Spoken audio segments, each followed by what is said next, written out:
কতদিন হয়ে গেল আমার ভাই, প্রিয় ভাই, যিনি ইসলামকে ধারণ করে ভারতীয় তাবেদার আগ্রাসনের বিরুদ্ধে কথা বলেছিলেন হাদি ভাই, তাকে হত্যা করা হলো, তার মাথায় গুলি করা হলো।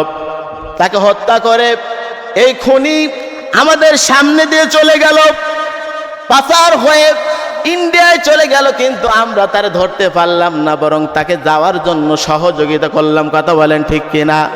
আর হাদির বিচারটা যাতে কোনো রকমে ঢিসমিস করা যায়, এই জন্য যারা বর্তমানে সরকারের দায়িত্বে আছে তারাও কিন্তু বিভিন্নভাবে পায়তারা চালাচ্ছে। কথা বলেন ঠিক কিনা? আমার প্রিয় বন্ধুগণ শুনে রাখেন, যদি আপনি ঈমান নিয়ে, ইসলাম নিয়ে যদি বাঁচতে চান, ইসলাম নিয়ে যদি মরতে চান, কোরআনের কথা কিন্তু আপনাকে বলতেই হবে। কথা বলেন ঠিক কিনা? কোরআন নিয়ে আপনাকে চলতে হবে। কোরআন দিয়ে আপনার জীবন, আপনার সমাজ, আপনার রাষ্ট্র সব কিছু পরিচালনা করতে হবে। যদি এই অনুভূতি আপনার ভিতরে এখনো পর্যন্ত না থেকে থাকে, আপনাকে তওবা করে এই রজব মাসে আপনাকে ফিরে আসতে হবে। যেহেতু আমার প্রিয় ভাই হাদি ভাই তিনি ভারতীয় আগ্রাসনের বিরুদ্ধে কথা বলেছিলেন, তিনি বলেছিলেন আমার প্রিয় মাতৃভূমি, আমার প্রিয় জন্মভূমি আমরা কিভাবে চালাবো না চালাবো সে প্রেসক্রিপশন ভারত থেকে আমরা নেব না, আমরা আমাদের সংবিধান অনুযায়ী আমরা আমাদের দেশ পরিচালনা করব, তাহলে এদেশের মানুষেরা শান্তিতে থাকবে। কথা বলেন ঠিক কিনা?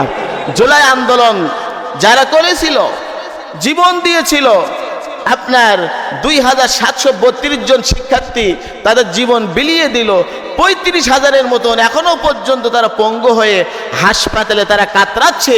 তাদের ব্যাপারে সিদ্ধান্ত স্পষ্ট না হওয়া পর্যন্ত আমরা আমাদের সংগ্রাম চালাই যাব, তিনি বলেছিলেন। কথা বলেন ঠিক কিনা?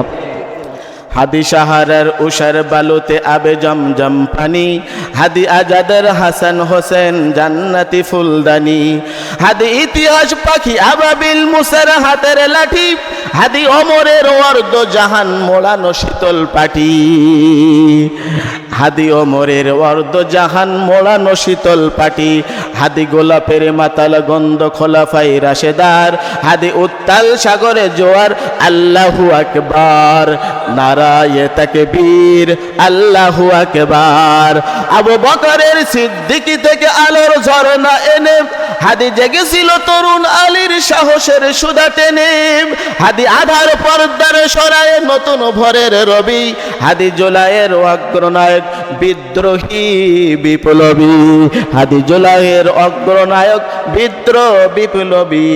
নতুন সময়ে নতুন সফরে নতুন জিন্দাবাদ, সাত আসমান ভেদ করে ওঠে হাদির জিন্দাবাদ, নারায়ে তাকবীর নারায়ে তাকবীর। এজন্য নবীজি সাল্লাল্লাহু আলাইহি সাল্লাম তিনি বলেছেন, একমাত্র যদি আল্লাহর জমিনে আল্লাহর দিন কায়েম হয়ে যায়, ইসলাম যদি কায়েম হয়ে যায়, শান্তি চলে আসবে। আর ইসলাম যদি কায়েম না হয়ে যায়, হাজার চেষ্টা করলেও এই জগতের মানুষ কোনোদিন শান্তির মুখ দেখতে পারবে না।